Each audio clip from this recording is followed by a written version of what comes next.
tudo bem? Eu me chamo Sérgio Costa e esse é o Upcast, o podcast que conecta você ao poker. Hoje eu tô recebendo a visita especial aqui, entrevistar esse cara incrível que veio lá de Goiás para dar o ar da graça aqui pra gente, falar muito hoje sobre PLO, o Omar, o queridinho da galera. Quem tá aqui comigo hoje é ele, Guilherme Américo, o Gui Américo. Seja bem-vindo, meu irmão. Obrigado, Sérgio. Obrigado. Agradecer pelo convite aqui. Fico muito feliz de ter recebido esse convite e poder compartilhar um pouquinho mais da minha experiência aqui com vocês e com todo mundo. Ô Gui, você é coach e jogador do Royal Five? Isso.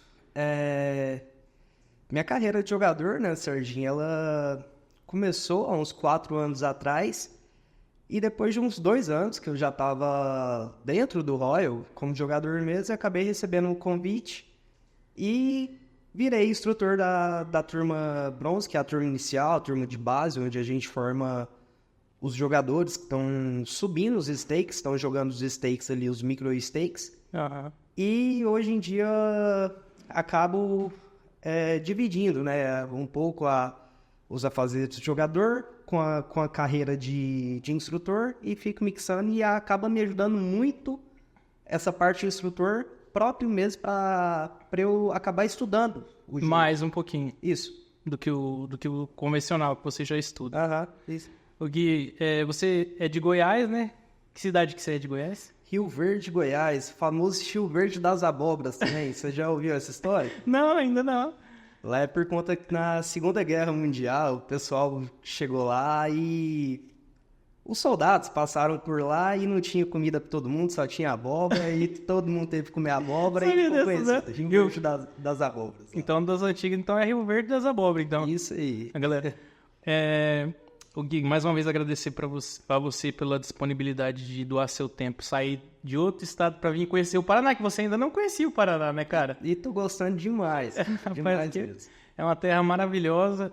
Hoje a gente vai falar sobre PLO 5, PLO 6, falar sobre as coisas boas e as coisas ruins que acontecem na carreira de um jogador, Sim. falar também sobre as inscrições que estão abertas, continuam abertas no Royal 5, né?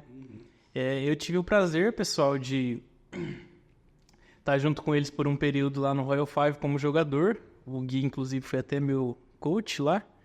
E é um ambiente muito agradável e já a gente vai falar sobre isso. Ô Gui, eu quero que você fale para mim o primeiro passo que você deu. Como que você decidiu falar assim, eu acho que agora eu estou preparado para me dedicar ao poker mesmo. Da onde que veio essa inspiração?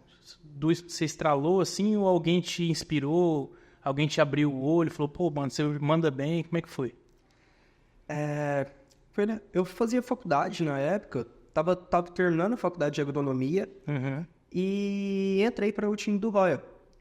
Só que nesse período, no final da faculdade, eu trabalhava também, cheguei a trabalhar um pouco na minha área de formação e eu ficava conciliando os dois. Meu serviço da agronomia e o time, minha carreira como jogador dentro do time.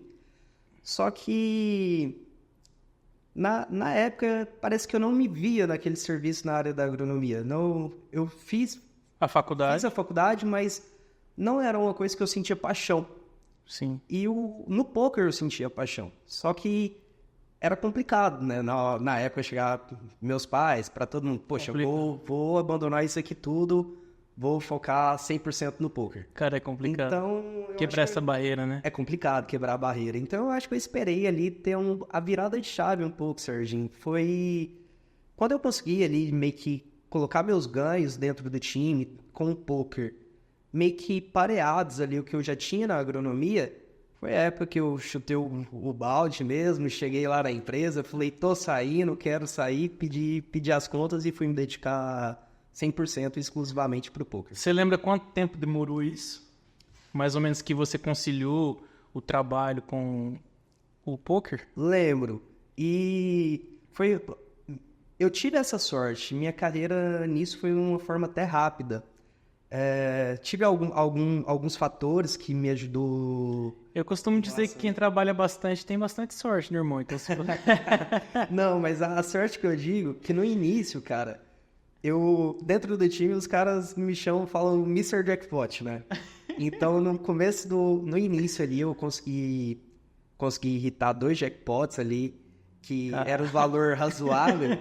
E isso me ajudou demais para eu ter um capital ali para eu me manter. A famosa poupança? A famosa poupança. Só que fora isso, esses jackpots, eu já estava vendo que já estava engrenando um saláriozinho bacana por mês, mas foi os jackpots que deu uma segurada a mais. Mas entre todo esse período ali, eu acho que uns 6 meses foi o tempo que eu demorei. Falei, vou sair da agronomia, vou me dedicar somente a isso daqui.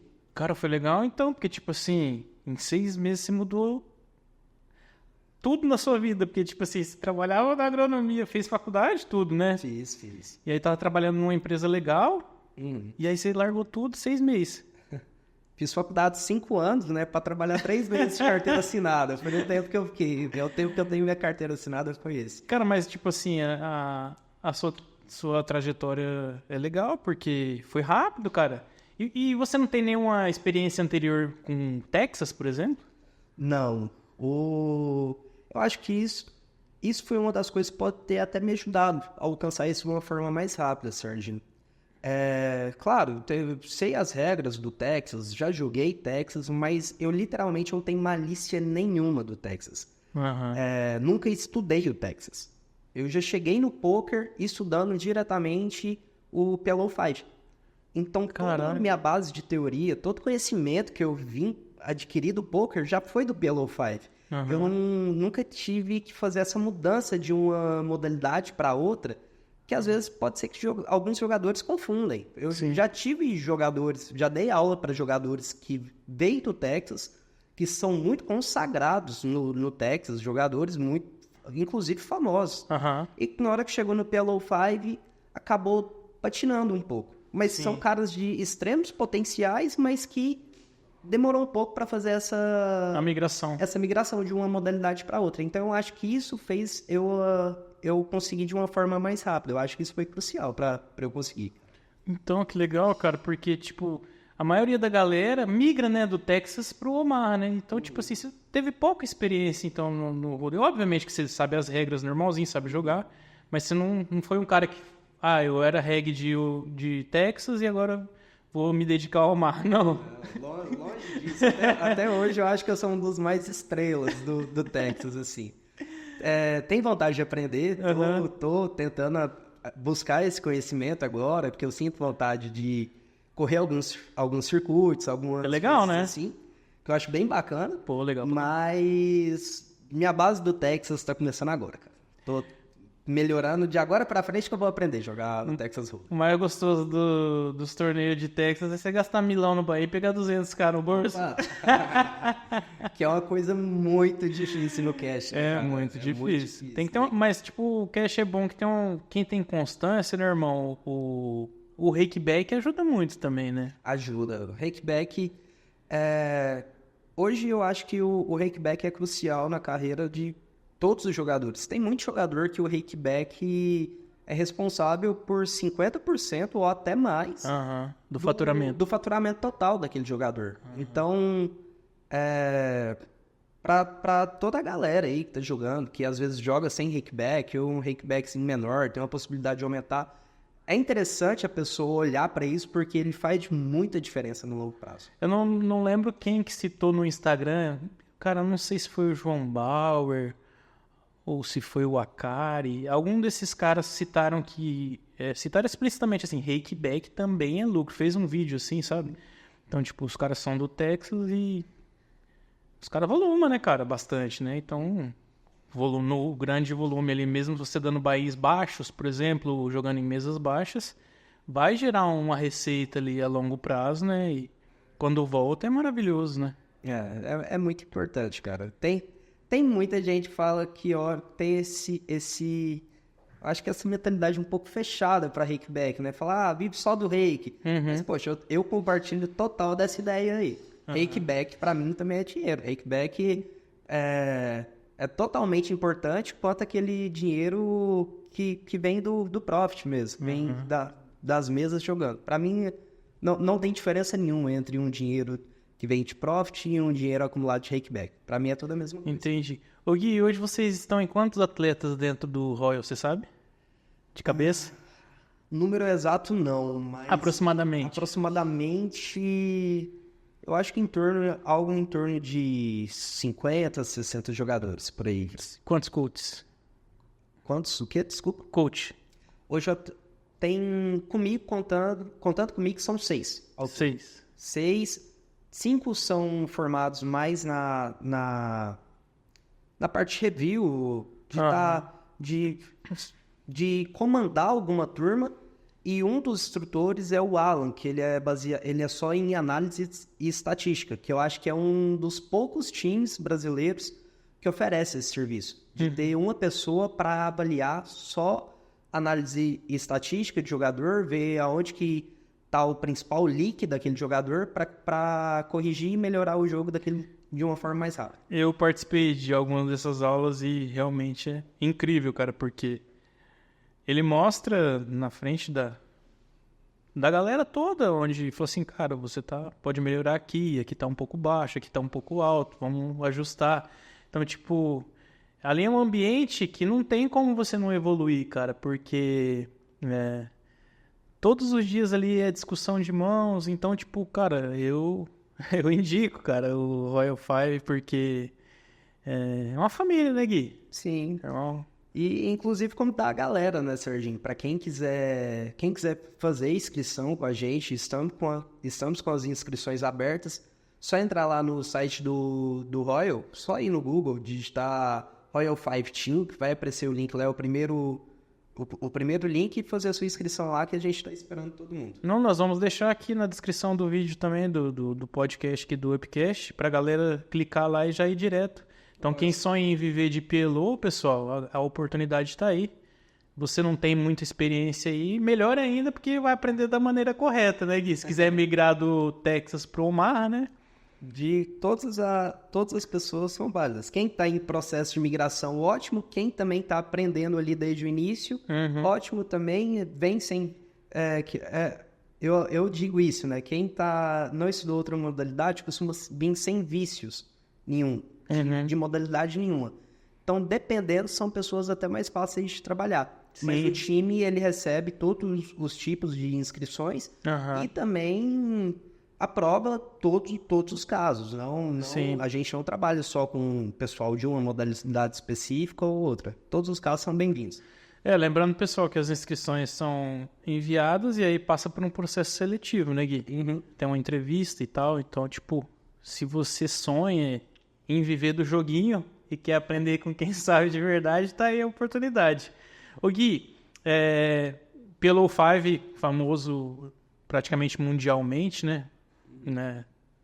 Em Vegas ainda tem pouco ainda, né? PLO 5, tem mais PLO 4, né? O PLO convencional, né? Mas Brasil, América do Sul aqui, estamos estourados no PLO 5, né? E agora, há um tempinho bom até já, né? Veio uma onda gigantesca do Six, né? Six Cards. E como você vê essa mudança? Você vê como algo positivo para quem já é jogador regular? O que você acha disso? O que muda? O Six, Serginho, teve muita gente que na hora que ele chegou, a galera pensava, é algo que vai ser passageiro, é algo que não veio para ficar. Tinha outras pessoas que pensavam totalmente diferente. Mas eu acho que ele não atrapalhou em nada, o PLO 5. Sim. Tanto que a gente vê o volume de mesas no PLO 5 continua com uma massa muito grande de volume. Muito maior volume de jogo. Muito maior volume de jogo. O Six não chega nem próximo. E também, hoje, para quem quer escalar limites maiores, mais caros, jogar os jogos mais caros, tem que focar mais no PLO 5. Porque o Six, ele tem uma massa de jogos ali, mas ele é muito limitado em questão dos limites. Valores, né? Dos valores. Para você, se você for olhar volume de mesas maiores, quase não tem. Mas uma coisa que é muito bom, teve muita gente do time que acabou migrando para o Six, é justamente por conta do field. o Field é muito mais recreativo que o Six. As equidades são mais próximas, então o pessoal acha que não tem base, não tem como ter uma linha de estudos ali. Hoje o Royal, ele possui até aulas teóricas voltadas para a modalidade do Six também. Sim. Acho que é um dos poucos times também que tem, né, a aula, que tem essa aula voltada para Six, já que não tem solver, não tem nada. Ainda não tem? Não tem. A gente tem que fazer uma adaptação entre os solvers do Omaha de 4 cartas, o Omaha de 5 e se basear para criar uma estatística para o Omaha de 6 cartas. Tanto que ele não é um jogo que tem uma receita de bolo exata. É mais... A gente vai vendo ali, pega o solver das outras duas modalidades e vê o que a gente acha correto ou que seja próximo né? Mas é um jogo que tá um field muito bom. Atualmente, eu tô jogando mais só Six. Tem jogado um pouco de Five por conta de questão de valores, dos limites que eu tô jogando hoje em dia. Mas quando tem mesa boa, eu tô focando mais no Six, que eu acho que tá um joguinho muito mais interessante atualmente. Tá mais legal? Tá. Ô Gui, é uma coisa interessante que eu queria ouvir de você, eu queria que a galera de casa também soubesse, cara. Quando você entrou no Royal, que limite que você começou jogando? Nos menores possíveis. Nos menores possíveis. Eu entrei jogando 10, 20. 10, 20 centavos. Centavos. Isso. E todo mundo entra hoje em dia jogando esses limites. Todo mundo, independente da experiência, né? Tem que passar pelo processo. Tem que ser um caso ou outro muito específico. Às vezes um jogador que a gente já conhece, já tem uma intimidade. Que já jogou em outro time, por exemplo. Que já jogou em outro time, mas por mais que ele já jogou em outro time, se a gente não tem um contato próximo... Sim. O Royal acaba oferecendo ali os menores limites. Sim. E quando ele já veio com essa experiência, a subida dele nos micros é de uma forma muito rápida. Sim. Então, muitos dos jogadores não se importam com isso. Agora, em algumas exceções, quando a gente já conhece o jogo da pessoa, algo assim, aí pode ser que role entrar um limite ou outro maior. Mas são raros casos, todo mundo que chega ali, Sim. Tem que escalar. E um exemplo sou eu, pessoal. Eu já jogava o jogo e mandei minha inscrição lá no Royal. E aí, eu já falei na entrevista que eu já jogava, né, Gui? E aí ele falou, se você aceitar jogar e tal, nos limites mais baixos. E foi dito e feito, entrei jogando 10, 20 centavos, rapidinho eu subi. Só que aí no meio do caminho teve uma cirurgia e deu uma travadinha. Mas o processo é esse, pessoal. Tem que passar pelo processo ali, né, Gui? Não tem receita mágica, não. Tem que ir pra cima, né? Uma coisa que eu costumo falar, Serginho, igual em algumas entrevistas eu já ouvi isso. A pessoa, vou entrar na 10, 20 centavos. Quanto que eu vou ver retorno do poker? Sim. Tem muita gente que me pergunta isso. Eu costumo falar que o poker, o retorno dele é de uma forma rápida, claro. Ou de uma forma rápida. Porque assim, qualquer coisa que a gente vai fazer hoje em dia. Se o cara vai fazer uma faculdade hoje, ele fica ali 5 anos estudando. Exatamente. Se o cara vai fazer um curso técnico, ele fica ali 2. 2 anos. Muita da galera chega no time de poker achando que é um processo milagroso. Que é só ele chegar ali, com 6 meses ele tá batendo a casa dos 5 dígitos ali, algo do tipo. Fala, cara, calma. O primeiro ano é estudo. O primeiro ano, eu falo para todo mundo, não foquem no retorno financeiro disso aqui no primeiro ano. O primeiro ano é o ano de você aprender. O segundo ano é o ano de você já conseguir uma rendinha ali para se custear. E é onde você vê a grana mesmo. A maioria dos casos dos jogadores eu vejo acontecer dessa forma, onde você começa a ver a grana mesmo é a partir do terceiro ano. Só que ali, com 2, 3 anos de estudo, já dá para ter uma carreira legal. Sim. E tem uma galera no time que chega afobado que não quer esperar viver esse processo. Com certeza. Que quer ter retornos rápidos ali nos 3, 4 primeiros meses. E não existe isso. Não tem milagre, né, Gui? Não tem milagre. O negócio é trabalho e ir pra cima mesmo. Assistir as aulas, principalmente o pessoal que quiser entrar, tem que aparecer nas aulas, senão já sabe. Ô Gui, uma coisa muito importante também que eu queria perguntar pra você, cara, o que você acha que um cara que tá procurando entrar em um time, depois que ele entrar, o que ele não deve fazer dentro de um time, o que ele deve fazer pra ser mais... rápida a evolução dele, o que ele não deve fazer antes, assim, de tudo? Eu acho que o primeiro ponto, Sérgio, o cara que for entrar para um time, se for olhar para o que ele não deve fazer, seria isso, de não entrar ali esperando retorno financeiro nos primeiros meses, porque é muito difícil acontecer. Então, acho que o cara ele deve ter como se manter de outra forma. Uhum. Tem algum serviço que se mantenha? E te cortando já, mais um corte muito importante. Dá para manter as duas coisas ao mesmo tempo, hoje em dia? Dá para conciliar o horário? Depende no que a pessoa trabalhar. Sim. Igual, hoje em dia, a maior parte dos times, isso não só o Royal, as aulas são no período da tarde. Da tarde. Então eu entendo que para quem tem um serviço convencional, que muitos dos serviços não vai conseguir. Mas se o cara tiver uma flexibilidade de horário ali, ou às vezes consegue montar um horário por conta, sei lá, um cara que é corretor de imóveis, algo assim do tipo, que é um pouco mais flexível. Se o cara for autônomo, entregador, Uber, diversas coisas. Se o cara for trabalhar com essas profissões ali, e tiver um horário livre entre as 4 até as 6, que é o maior fluxo de aulas, se ele conseguir assistir essas aulas, o horário de jogo, de grind dele, ele pode definir um melhor horário. A gente não coloca um horário específico para a pessoa jogar, mas ele precisa ter esse horário disponível ali para assistir às aulas. Então, o primeiro ponto que eu falaria, o que o cara não deveria fazer seria para não contar com essa grana, ter uma fonte de renda. Sim. E ter muita dedicação, cara. A pessoa que sonha em viver disso, não dá para ela fazer o mínimo. Entrar ali e falar, vou assistir só essas aulas aqui, pronto, acabou. Não dá para brincar de jogar, né, irmão? Não dá para brincar de jogar. Aquilo ali, a maior parte da galera que a gente vê que evolui rápido, que vai bem, é a galera que tá lá assistindo aula que não é nem obrigação dela. Tá lá rolando aula de outra turma e ela tá lá presente. Sim. Então, só em viver disso mesmo, dedica, dê ao máximo ali, que com certeza o resultado vai vir, né? Vai vir. O longo prazo não falha, papai. O longo prazo não falha. Bom demais, Gui.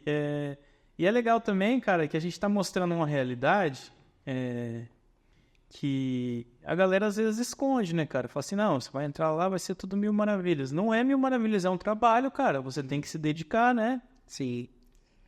Cara, eu fui um dos caras que chegou um pouco com essa ilusão no time. Afobado? De achar que, nossa, eu vou entrar aqui, agora eu tô num time de pôquer, daqui 1 ano eu tô rico.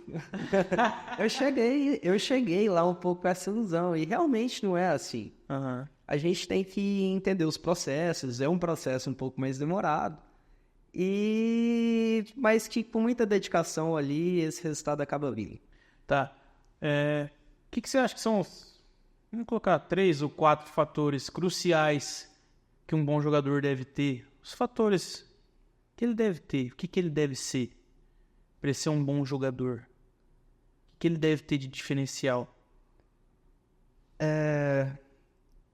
O principal que eu olharia seria como que é o emocional da pessoa. Se a pessoa é muito estabilizada emocionalmente, não estou falando em poker não, em outras áreas, mesmo, sei lá, familiar. Só calma. Muito estabilizado emocional familiar ou no serviço, em qualquer área que seja.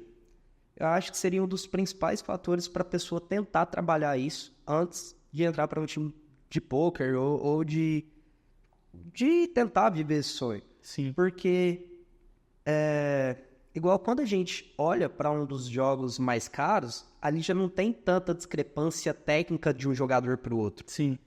O que muda muito um jogador se melhor o outro é literalmente aqui, é o emocional, mais forte que um tem sobre o outro.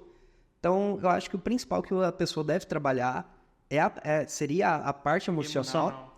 Aí, outros fatores que eu acho importante para um jogador também Claro, tem que entender um pouco de matemática. O poker é matemática. Sim. Não dá. Eu ia perguntar justamente Se isso. o cara não sabe a tabuada, decorem a tabuada do 2,5 e do 4.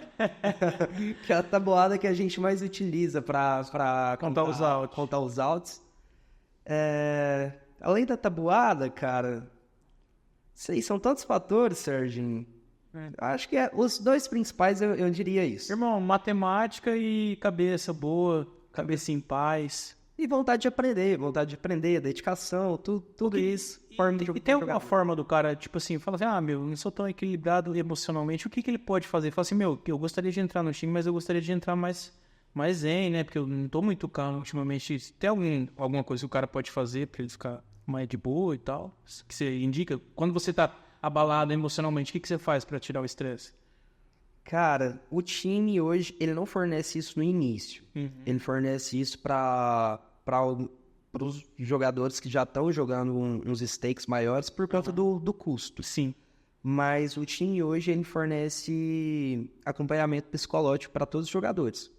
Então, um cara que está passando por um momento desse, eu acho que é importante. Tem muita gente que tem uma barreira contra isso. Sim. Olha para uma falar, fazer acompanhamento psicólogo.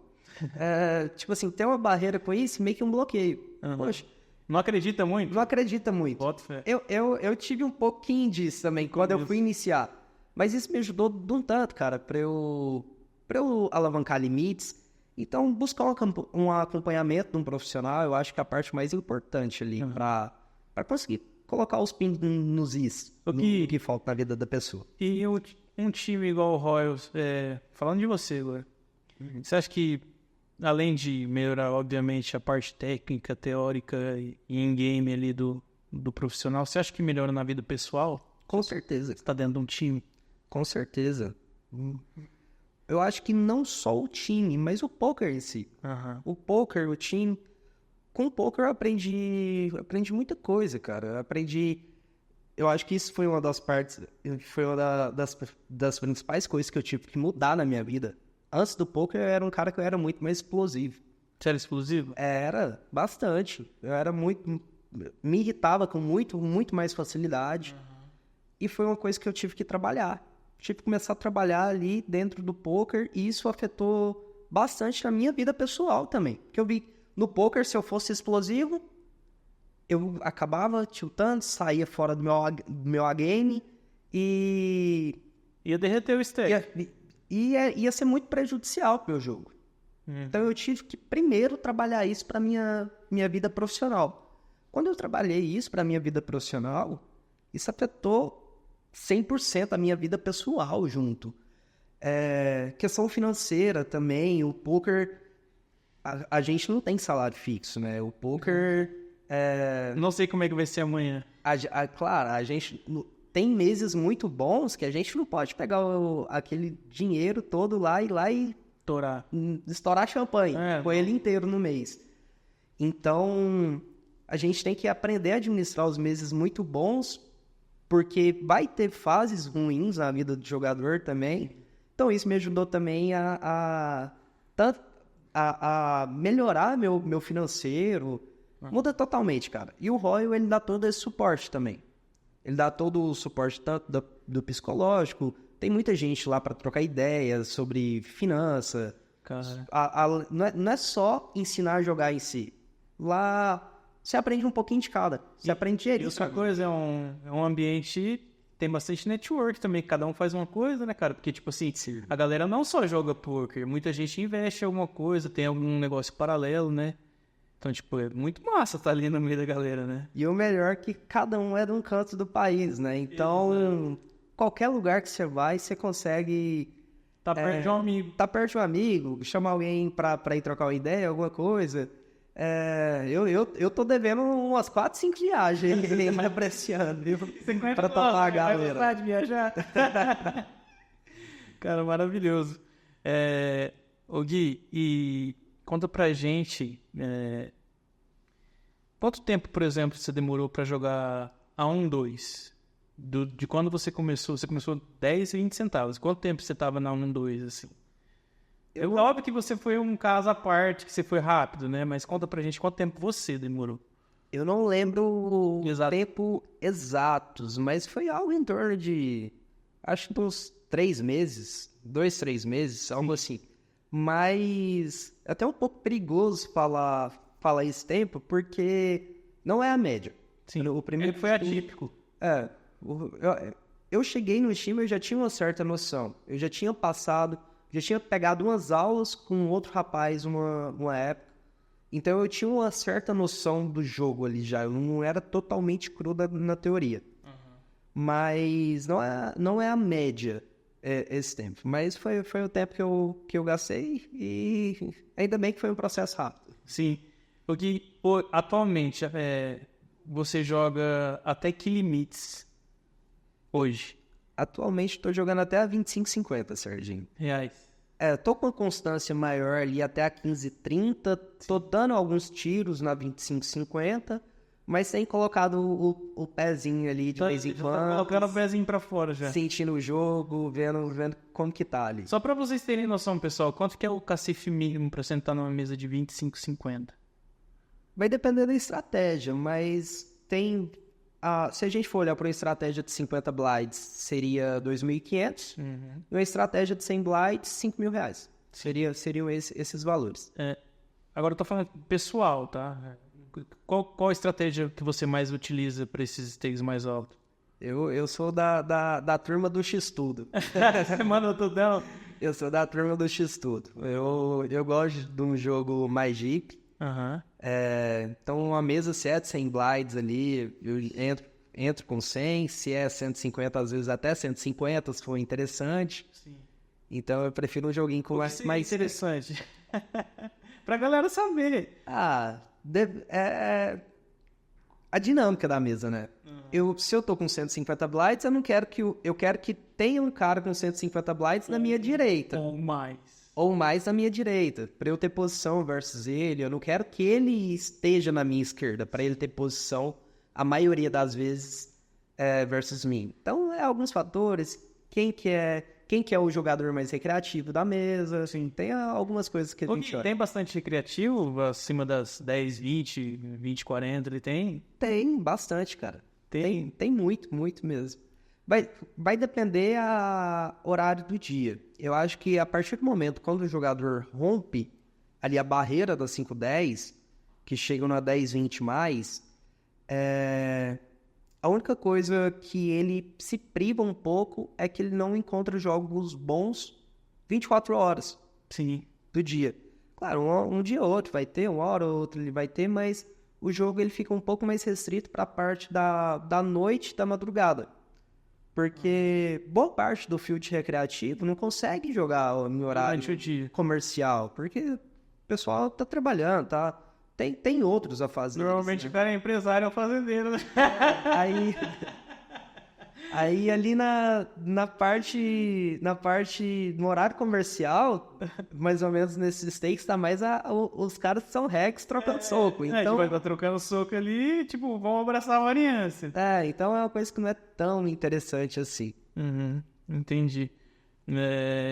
Então, pra galera que acredita que é sorte, não é sorte não, pessoal. Ele começou jogando 10 e 20 centavos no Royal Five e hoje ele é coach e joga os limites de até 25, 50 reais, que o cacife mínimo é 2.500 pra sentar na mesa. Que evolução, né? Que, tipo, cacife de 10 reais, que é na 10, 20 centavos, pra cacife de 2,5. Então, tipo, pessoal, é só acreditar, é só se dedicar que vai dar certo, né, Gui? Sim. Vai depender mais da pessoa do que dos outros fatores, né? Tipo, tem que estudar, cara, não tem jeito. Não tem um milagrinho que vai cair do céu, não, né? Vou usar a frase do Odinei. Tem um rapaz, um amigo meu, ele costuma falar isso, né? Quando o pessoal fala que é jogo de sorte, ele fala, senta aqui na mesa, deixa eu te mostrar a sorte que eu tenho. É isso, cara. Sorte, não tem sorte, né? É estudo, Serginho. Totalmente um jogo de estudos. Quem mais estudar, mais vai estar à frente ali versus o field e mais vai estar capacitado. Cara, eu vou até citar um jogador que eu gosto de dentro do time, que eu já enfrentei ele algumas vezes, o Vinícius. E no no status dele do Instagram tava escrito assim que o volume supera a variância, né? Então, tipo, cara, quanto mais você trabalha, mais sorte você tem. Óbvio que vai ter dias ruins ali, né? Que vão ter semanas, talvez até meses ruins, mas, tipo, o jogo é de quem aguenta apanhar mais, né, não, irmão? Na sua carreira, irmão, é 4 anos que você falou? 4 anos e meio? Isso. Que você tá no time? Qual foi a maior rasteira, assim, que você já levou? Você acha que foi uma rasteira emocional? Foi uma rasteira de uma downswing muito grande que você perdeu a game ou teve que fazer uma coisa que você não faria? Ou a rasteira que você levou que você teve que voltar pra trás? Porque, tipo, cara, querendo ou não, a gente é ser humano e, tipo, o ego da gente fica lá em cima quando a gente tá mil maravilhas, né? Então, tipo, qual você acha que foi a maior rasteira que você já tomou na sua carreira? Essa parte do ego é importante. É uma coisa que eu vejo muitos jogadores de poker ter isso muito forte e às vezes não querer fazer move downs. Eu confesso que é uma coisa que nunca me atrapalhou muito assim não, Sérgio. Nunca tive o ego para esse lado. Sempre desci de limite de uma forma muito, muito natural. Mas a maior rasteira, assim, eu acho que foi em setembro de 2022, cara. Sim. Não foi nem questão de valor. Se for olhar em questão de valor, não foi o maior. Não foi o maior. Tá? Não chegou perto de ser o maior, mas foi em maior quantidade de tempo. Que eu acho que machuca mais do que valor. De ferro. Literalmente não tá conseguindo fazer aquilo acontecer. Não tá conseguindo. Foi uma DAO que durou em torno ali de uns 5 meses, mais ou menos, 5, 6 meses, algo em torno disso. Você lembra em valores quanto que deu somado esses meses? Cara, não foi algo tão alto assim pelos limites, mas eu acho que o máximo assim foi em torno de 43 mil. Não, sem descontar o rakeback. Não, 43 total, meio que assim... Descontado já. Isso na 43 de planilha já descontado rakeback. Mas... acho que o que mais machucou era...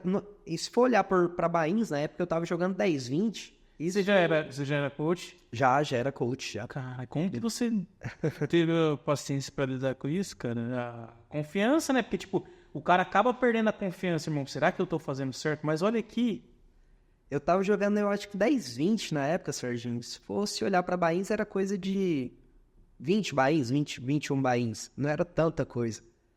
Mas foi a época da minha vida pessoal mesmo, que passei por algumas coisas, estava com o emocional um pouco mais abalado. E eu mesmo entendi que naquela época eu não tava no meu água. Tava muito longe do meu água. Sim.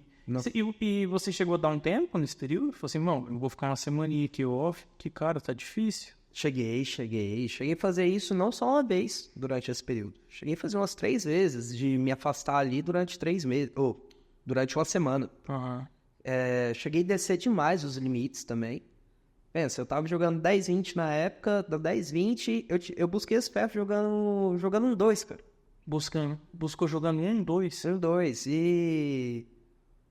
Abaixei os stakes, não foi time que me pediu pra descer, nada disso, porque em quantidade de buy-ins, tava tudo dentro do normal ali. Tudo sob controle. Tudo sob controle. Mas sua cabeça não tava legal. Eu vi que eu não tava legal e eu acho que é muito importante o jogador saber identificar isso. Ter essa percepção, falar, meu, não tô legal hoje. Não tô legal, vou jogar ali um limite mais barato. O field é mais fácil. Sim. Quanto menor é o stake, mais vai... Você já passou por aqui, né, irmão? Você já passou pela parada, então... Então, por mais que eu não tava tão bem ali emocionalmente, né, naquele período, eu abaixei muito os stakes, porque lá eu sabia que tinha um field mais fácil. Então, por mais que eu tava abalado, eu conseguiria ter um edge versus aquele field um pouquinho maior. Porque ali, querendo ou não, tipo, você tinha que selecionar muito melhor as mesas e pelo fato de não ter tanto volume... Uhum. Aí, às vezes, tinha que abraçar a que tinha. Sim. Né? Essa é a parada do jogo mais caro, né? Mas foi um tempo dolorido, cara. Foi uns 5, 6 meses ali bem dolorido que eu acho que doeu mais do que da vez do maior... Perdeu o maior valor. O maior valor. Porque o maior valor eu já tava jogando um stake mais caro. Foi um processo que durou muito menos tempo. Então parece que eu já tava calejado também dessa segunda vez. Pra quem já... O couro fica duro? Oi? O couro fica duro. O couro fica duro. Eu já tava calejado. Então o que mais doeu mesmo pra mim foi essa. Esse período, né? Foi. É muito legal você contar essa experiência, irmão, sabe por quê? Porque mostra pra galera que o jogador profissional também passa por esses perrengues igual qualquer outro trabalho, cara. Às vezes, pô, estou tantos meses aqui vendendo pouco, pô, tô tantos meses aqui trabalhando todo dia na venda do computador ganhando pouco, ou nada, né? Quase, né? Então é legal você contar essa experiência pessoal, né, cara? Pra galera entender que quiser viver da parada, tem que ralar, né, Gui? Sim. Então é isso. O Gui, eu queria que você falasse um pouquinho, cara, Tem bastante gente que tem dúvida em relação a isso, né, cara? Não sabe ainda o que é isso. Você explicar um pouquinho pra galera o que é o SPR no Omaha 5, o que significa o termo SPR, né?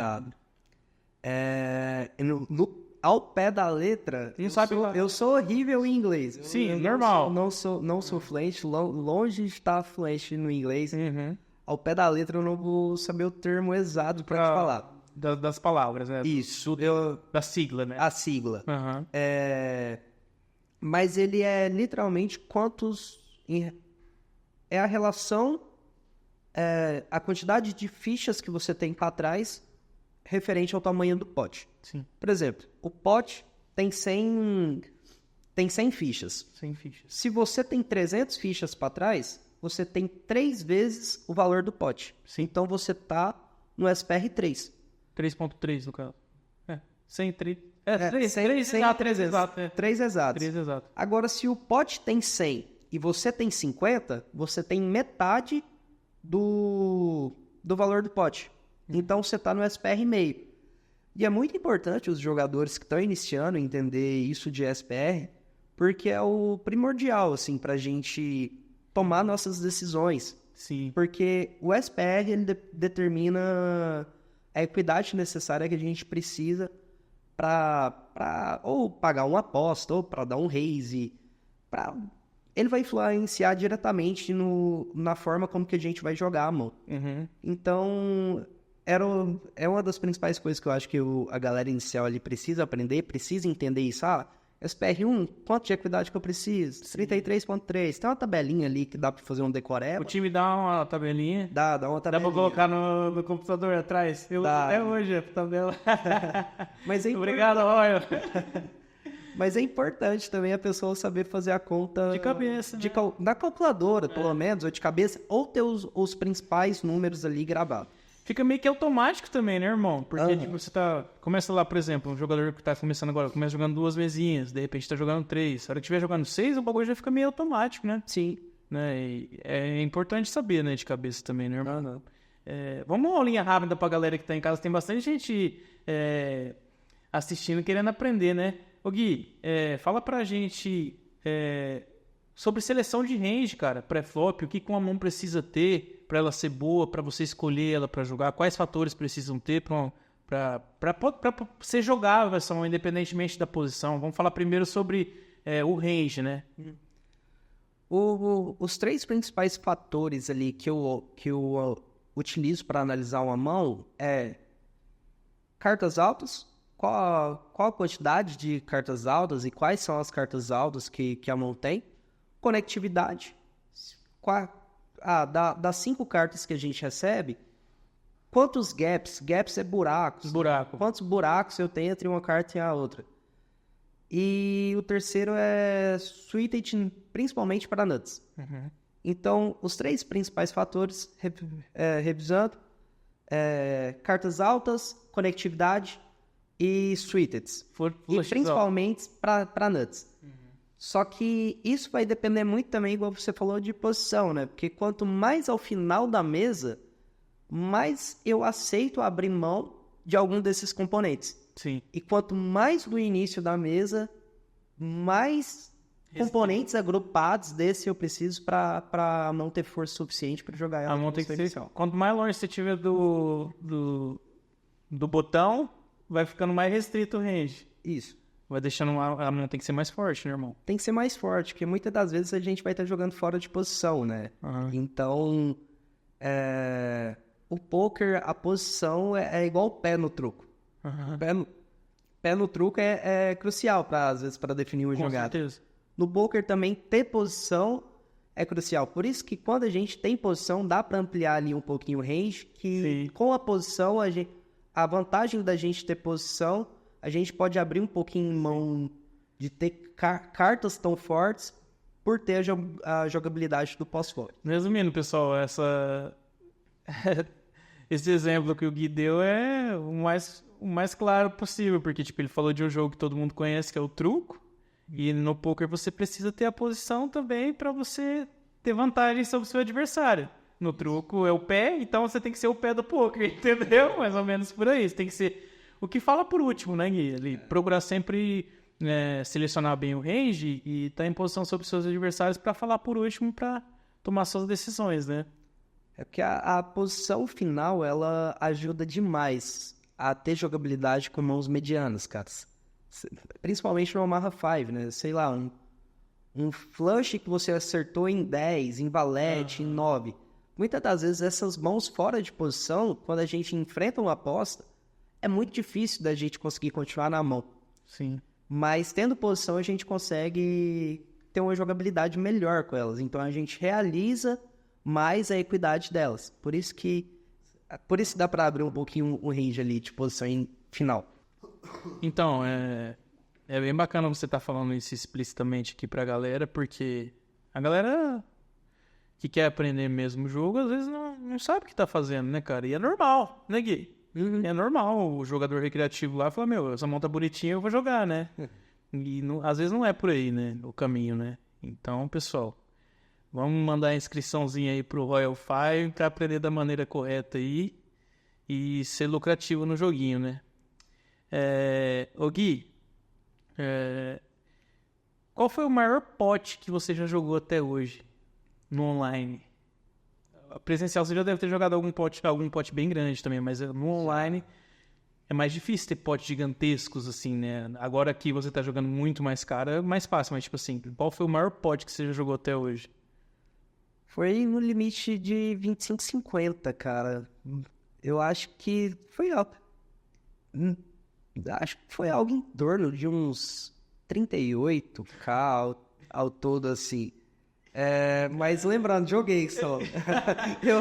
eu lembro que foi uns 37, 38, porque eu só joguei essa mão. Não puxei. Você não puxou? Não puxei. Começa a tristeza pós-mão. Joguei um pote de 38, mas detalhe, pessoal, não puxei a mão.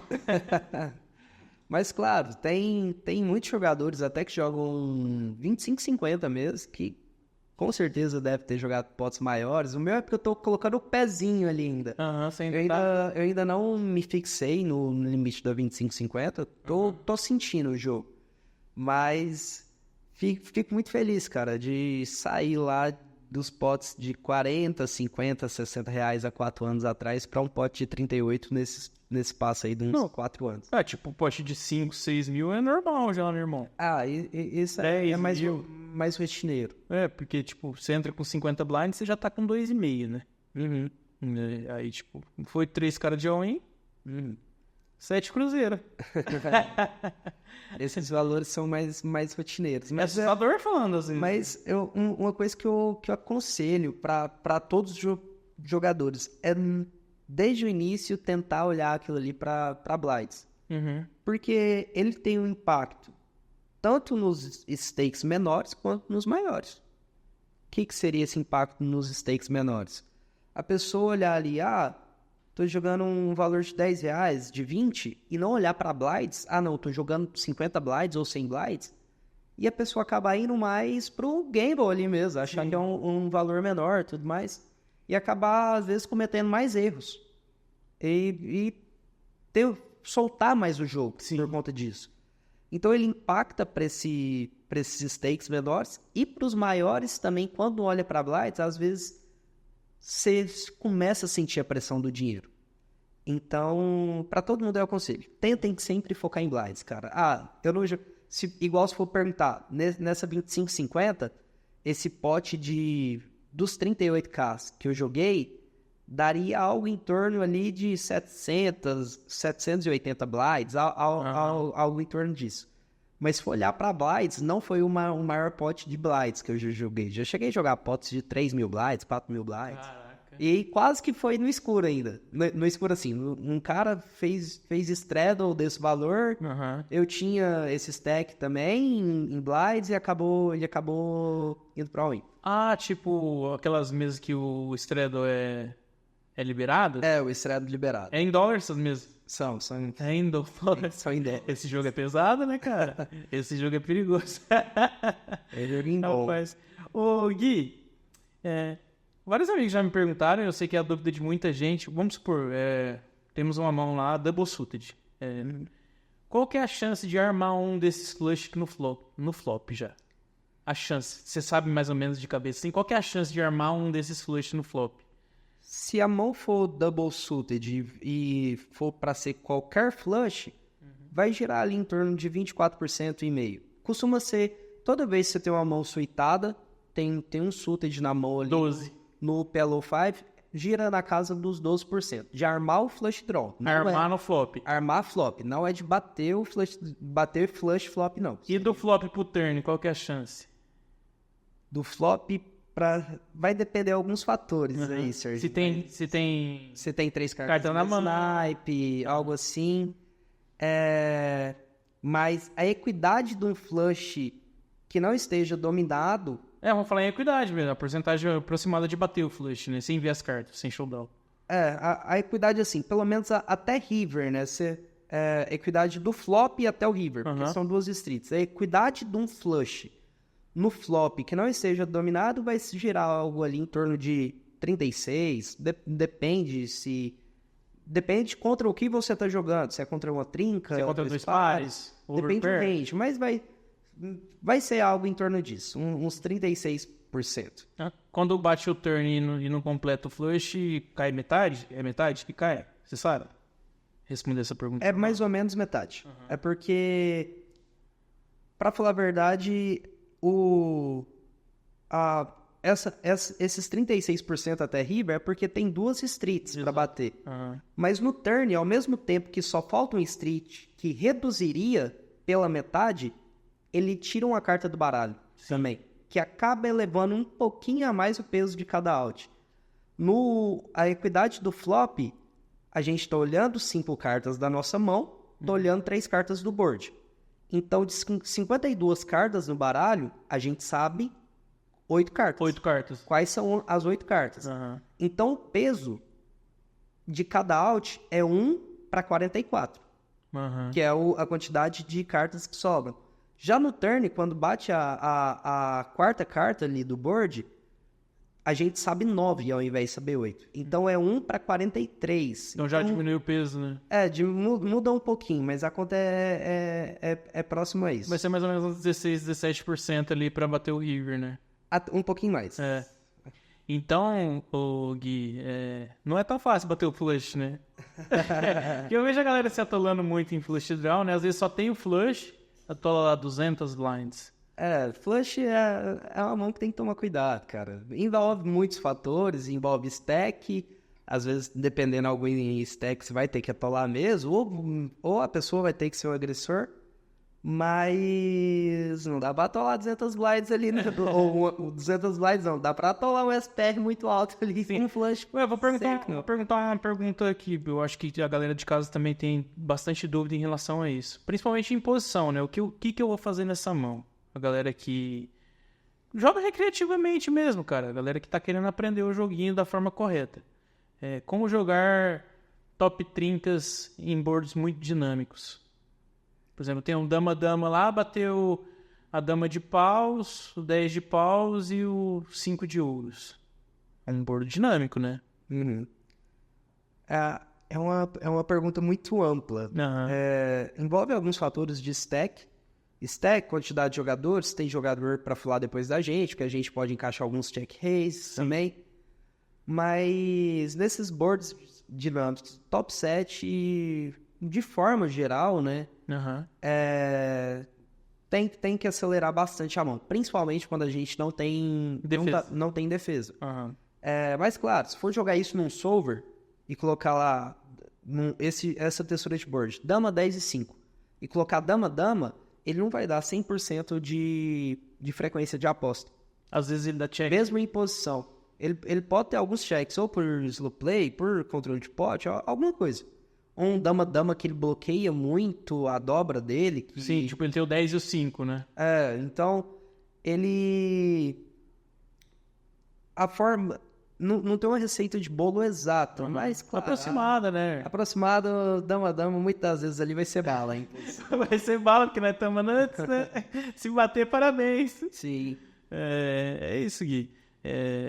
A galera de casa tem bastante dúvida e se você quer aprender da maneira correta, a gente vai deixar o link embaixo. Vocês já sabem o caminho para clicar e mandar sua inscrição pro Royal, para estar junto com essa galera maravilhosa. Inclusive, Sérgio, a gente, como eu falei, né, a gente tá com as inscrições abertas. Entrem lá, convidar todo mundo para entrar, responder o questionário. Tem um questionáriozinho lá super fácil de responder na hora de fazer a inscrição. Respondam o questionário, vocês vão ser encaminhados para a entrevista. O Felipe vai entrar em contato com todo mundo. A gente vai marcar a entrevista, bater um papo, eu conhecer um pouco mais da história da galera, tentar entender mais como que o poker entrou na vida delas, se já fez algum curso, qual que é o nível que a pessoa tá no poker atualmente. Sim. Vai bater um papo ali e tentar ver a melhor gestão de carreira para a pessoa, em qual turma que ela se encaixa. Às vezes, se já tem um conhecimento, pode ser que entre até numa turma um pouco mais acima. E fazer parte, né? Convidar todo mundo a fazer parte dessa família. Inclusive, todo mundo que entra no time, né, já fica até ansioso para encontro. A gente faz alguns encontros anuais que reúne toda a galera que é para se encontrar e tudo mais. Já tem até data marcada, viu? Para você que for fazer a inscrição esse ano aí. Ainda dá tempo. Ainda dá tempo ainda. Tira o encontro. O Gui, um ponto que a gente não poderia deixar de citar aqui na nossa entrevista, meu irmão, é que o Royal Five, ele conta com um dos caras mais técnicos e mais entendidos do poker, eu posso dizer até mundial, né, irmão, em relação a falando de Pot Limit Omaha 5 e Pot Limit Omaha, né? Até o Six mesmo, né? O nosso querido Ivan Santana, né? É um cara que é um verdadeiro monstro do game, pessoal. E você vai ter aula com ele, rapaz. Você vai ter a oportunidade de ter aula com um dos caras que mais entendem do jogo. Fez os melhores cursos do mundo, né, Gui? Fala um pouquinho pra gente do Ivan, cara, que o Ivan merece a nossa reverência, né? Claro. Cara, é fantástico trabalhar com ele. É difícil até falar, assim. O Ivan, ele é um cara que ele literalmente, através do poker, ele conseguiu mudar a vida de uma galera que tá lá dentro. Inclusive a minha, que, poxa, saí da agronomia, mudei totalmente de área. Tudo foi através dos ensinamentos dele. É um cara que tem conhecimento técnico fora de base. Para mim, eu considero o melhor jogador de Omaha. Que você conhece? Não só que eu conheço, até dos outros que eu vejo a linha, vejo do Ivan falando, nossa, acha esse cara aqui muito massa. Dá gosto de ver. É um cara que, através do poker, conseguiu mudar a realidade de muita gente ali dentro, cara. É um cara que tem a paciência do mundo pra explicar, não só sobre poker, às vezes... Questões pessoais.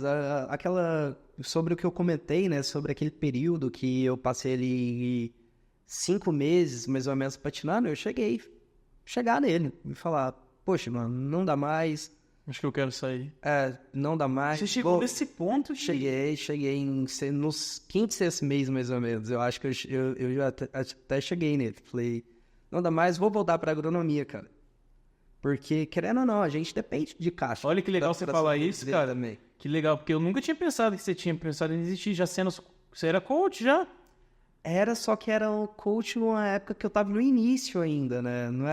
Eu não era não tinha tanto tempo, assim, de instrutor ainda, nada do tipo. Por mais que eu era instrutor, eu ainda tava num processo de formação. Eu acho que eu não era 30% o jogador que eu sou hoje. Até como jogador, não só instrutor. Irmão, então, tipo assim, o negócio tava te testando mesmo, pra ver se você era forte. E foi justamente o Ivan que falou, Não para. meio que colocou eu ali, debaixo do braço. Falou, vamos, meu filho. Meu filho, vem cá, vamos fazer, vamos ver aqui o que tá acontecendo. E depois de muita conversa, muita coisa, optei por não sair, optei por me dar essa segunda chance também, e agradeço ele demais por ter tido essa conversa comigo e de eu não ter desistido, cara. Cara, e parece que quando um cara desse chega... Porque às vezes a gente tá preso numa palavra, né, cara? A cabeça da gente é um milhão de informação, só a gente sabe o que se passa dentro dela, né, cara? E às vezes a gente só precisa de uma injeção de ânimo, né, cara? Pra seguir em frente. Eu acho que é assim, na maioria das profissões, né, cara, que a gente enfrenta os desafios diários.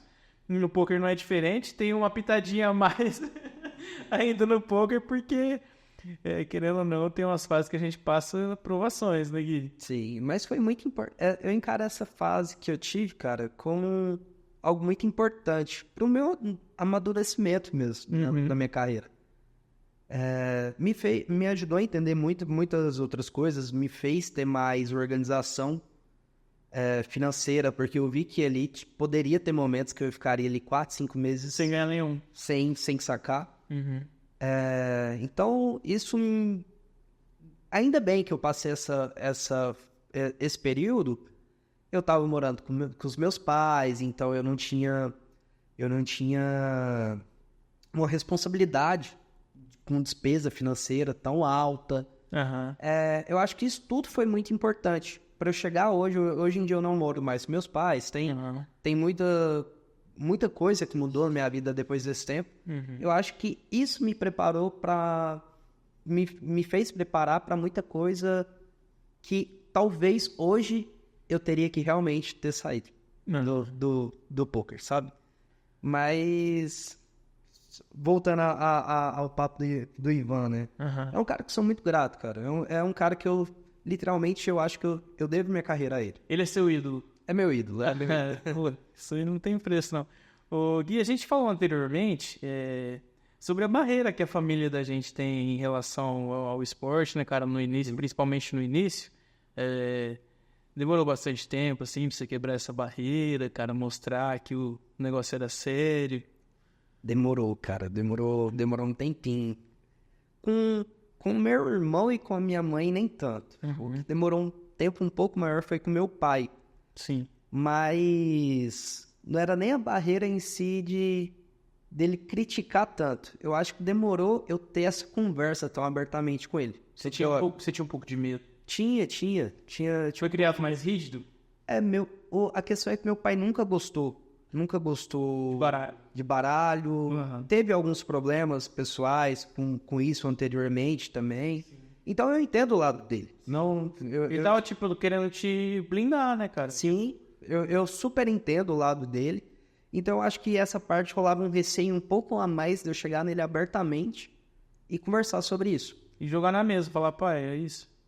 E uma coisa que meio que me ajudou na época, né? Porque teve a pandemia. Teve a pandemia, então todo mundo tava trabalhando no home office. E aí te ajudou. Aí então eu jogava poker, e só que como eu tinha acabado de sair da empresa de agronomia, meio que pra ele eu tava de agronomia home office. E ficou nessa pegada ali. E você dentro do quarto lá trabalhando? Eu dentro do quarto trabalhando, aluguei um escritóriozinho pra mim depois, só pra jogar e tal, fiquei ali. Mas depois que eu tive essa conversa com ele, que eu apresentei todo o time, apresentei poker. Meu pai, literalmente, ele não sabia nem como funcionava o jogo.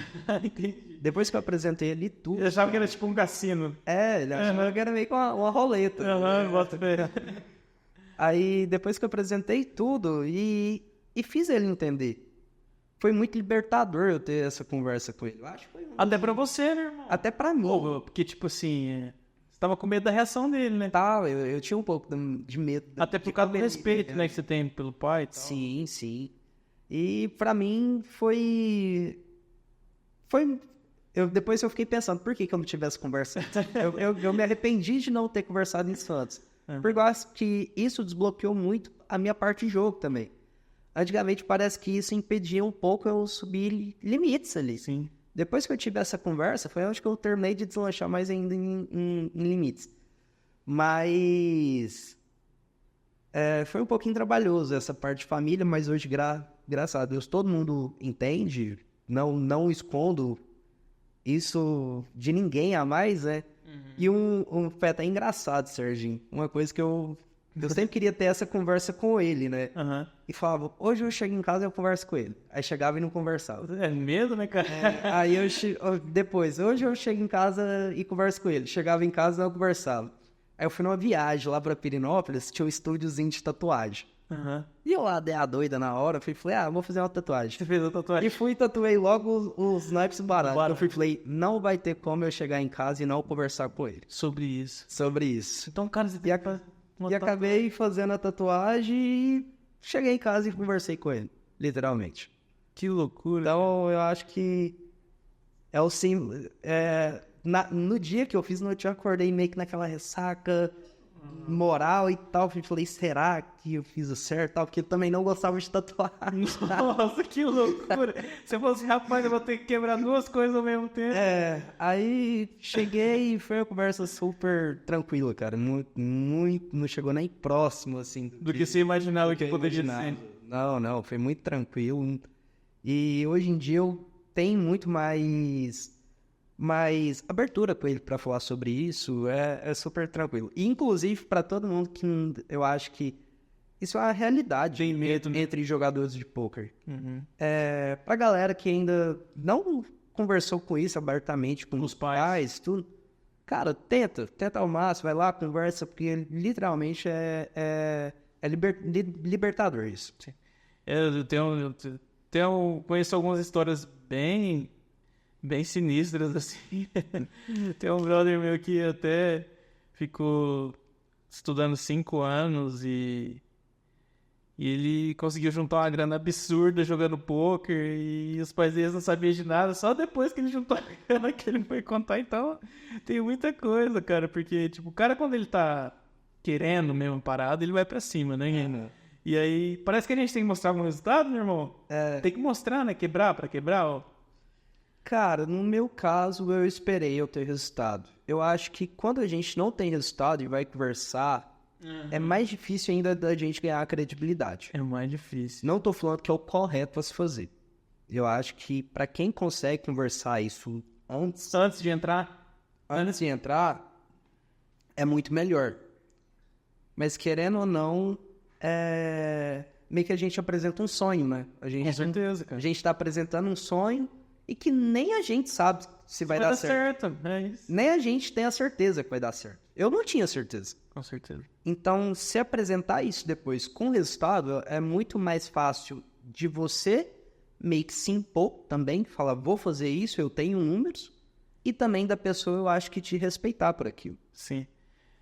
Na verdade, irmão, tudo na vida é um risco, né? Vou arriscar. Você não pode ter medo de se cair e não levantar, né, irmão? Pô, tem que levantar, cara. O poker é um constante apanha e levanta e vamos pra luta e vamos pro soco de novo e no final dá tudo certo, né, Gui? Pra quem se dedica do jeito que tem que ser, né, irmão? Cara, só tenho a agradecer você por todo o ensinamento que você deu, principalmente pra mim dentro do time, e o que você fez de sair lá do seu estado pra vir aqui dar uma entrevista pra nós, falar abertamente sobre o jogo, sobre a sua carreira, sobre os tombos que você levou da sua vida. Eu só tenho a agradecer você E eu sei que, assim como eu te respeito, por você ter feito essa... Pô, pra mim é um respeito máximo você ter vindo de lá pra cá pra dar essa entrevista pra nós. Eu agradeço do fundo do meu coração. Quero dizer pra você que as portas aqui sempre vão estar abertas pra você e pra toda a galera do Royal. Já conversei com o Ivan também pra ele vir pra cá. Se Deus quiser vai dar certo pra gente alinhar uma entrevista com ele também. E eu gostaria que antes da gente terminar, você falasse pra gente sobre a viagem que vocês vão fazer em breve. Sim. Conta pra gente antes da gente terminar a viagem que vocês vão fazer em breve. São 2 viagens. Uma vai ser dia 7 ao dia 12 de agosto desse próximo mês. Eu acho que eu lanço esse mês ainda. Desse próximo mês. Vai ser pra Punta Cana. Vai ser uma viagem bem bacana. Tá indo umas 6, 7 pessoas do time. A maioria da galera tá levando namorada, esposa. Legal. Vai ser uma viagem pra gente mais curtir mesmo. Vai ter poker, é uma viagem pra jogar poker. Pra jogar poker. Mas o intuito é mais a gente aproveitar também, colocar ali a esposa, a namorada, a esposa de alguém, conhecer minha namorada. Legal. E elas terem essa interação também.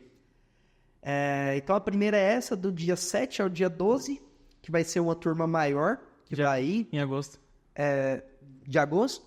E tem uma que essa eu acho que é o meu sonho, cara. Que é seu sonho? Que é o jogado nos Estados Unidos mesmo, né? Você vai para os Estados Unidos. Só que essa tem um fator. Essa vai eu, o Ivan e o Luiz. Uhum. O Ivan também e o Luiz, é coach, né? O Luiz também é um outro instrutor lá do time do Royal. Só que o Ivan e o Luiz já têm o visto. Ah, ele já tem. Eu ainda vou tirar o meu visto. Minha entrevista é dia 14. Então... Você tá um pouco ansioso, receoso. Não é receioso. É assim, ao mesmo tempo, vou na viagem, mas... Claro, depende desse fator, né? Talvez pode ser, caso não dê certo o meu visto, pode ser que role a viagem só pro Ivan e o Luiz ir. Uhum. Só caso isso acontecer, vou estar torcendo pra eles lá trazerem bons mas vai dar tudo resultados certo, também. Mas tomara, vai dar certo. Então você vai realizar um sonho de ir para os Estados Unidos jogar poker. Só que esse é pra Miami, essa. Essa é ficar lá do dia 26 de agosto até 7 de setembro. Então é uma atrás da outra, cara. É uma atrás da outra. Rapaz, vai ficar um mês jogando poker na gringa? Rapaz, vocês estão diferentes, mesmo. Tá meio enjoado, né? Vocês estão enjoados. Ô Gui, muito obrigado, meu irmão, por você ter vindo pra cá, dar essa entrevista pra nós. Eu agradeço do fundo do meu coração. Você sabe que aqui você tem um brother aqui no Paraná, sempre que precisar da gente. E com certeza a gente vai se esbarrar pelo Brasil aí, com certeza, nos jogos da vida. Espero não enfrentar você, que o senhor é muito durinho no jogo. Aqui, Nada. Gostaria que você deixasse suas considerações finais, se quiser mandar um abraço para sua família, em especial para sua namorada, para quem você quiser, para a galera do Royal. Deixar a câmera liberada para você, meu irmão. O microfone pode ficar à vontade. Fechou. Primeiramente, eu quero agradecer a você também pelo convite, Serginho, a toda a galera aqui do Upcast também. É um prazer para mim, a primeira experiência minha em um podcast. Adorei, gostei demais, conheci Maringá, coisa que não conhecia nada do Paraná, vim pra cá, um estado super bacana. Agradecer vocês pelo convite, mandar um abraço também para toda a galera do Royal que estiver assistindo e para meu pai, minha mãe, minha namorada, mandar um beijão para ela também, porque senão chegar lá ela ainda dando comigo. Maravilhoso, cara. Tamo junto, Gui. Então é isso. Pessoal, para você que quer viver de Pot Limit Omaha 5, 6, uma rinha da galera, o link da inscrição, para você mandar o link de inscrição para o Royal 5 tá aqui na descrição do vídeo. Então fiquem à vontade. Esse foi o nosso 6º episódio falando sobre PLO 5, PLO 6, PLO com o nosso querido Gui América. Espero que vocês gostem. Deixa aquele like. Tamo junto. Até a próxima. Aquele abraço.